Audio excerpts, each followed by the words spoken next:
ఆదిశంకరాచార్యుల వారు తన మొట్టమొదటి పీఠాన్ని శృంగేరిలోనే ఎందుకు స్థాపించాల్సి వచ్చిందన్న విషయం చాలా మందికి తెలియదు.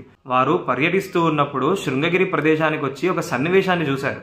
ఒక గర్భం దాల్చిన కప్పకి ఒక పాము పడగ విప్పి షెల్టర్ ఇస్తున్న సన్నివేశాన్ని చూసి వీరిద్దరి మధ్యలో వైరం కదా ఉండాలి, జాతి వైరం కదా ఉండాలి, ఇంత అన్యోన్యంగా ఎలా ఉండగలుగుతున్నారో అని ఆలోచించినప్పుడు ఇక్కడ ఋష్యశృంగ మహర్షి తపస్సు చేసిన స్థలం కదా ఇది, అందుకనే ఇంత గొప్ప స్థలం ఇది అని ఆలోచించి ఇక్కడ నా మొట్టమొదటి పీఠాన్ని స్థాపించాలి అని అనుకుని వారి శిష్యులైన మండన మిశ్రుల వారికి సురేశ్వరాచార్యుడు అన్న దీక్షానామం ఇచ్చి వారిని మొట్టమొదటి పీఠాధిపతిగా స్థాపించారనమాట.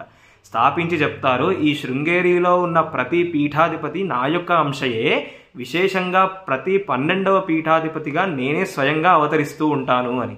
అయితే ఇప్పుడున్న 36వ పీఠాధిపతులు శ్రీ భారతీతీర్థ మహాస్వామి వారు, అందుకనే స్వయంగా సాక్షాత్తు అపర శంకరులే, శంకరాచార్యుల అవతారమే. అందుకే శృంగేరి అంత గొప్ప పీఠమైంది, శృంగేరి జగద్గురులు అంత గొప్ప స్థానాన్ని పొందారు.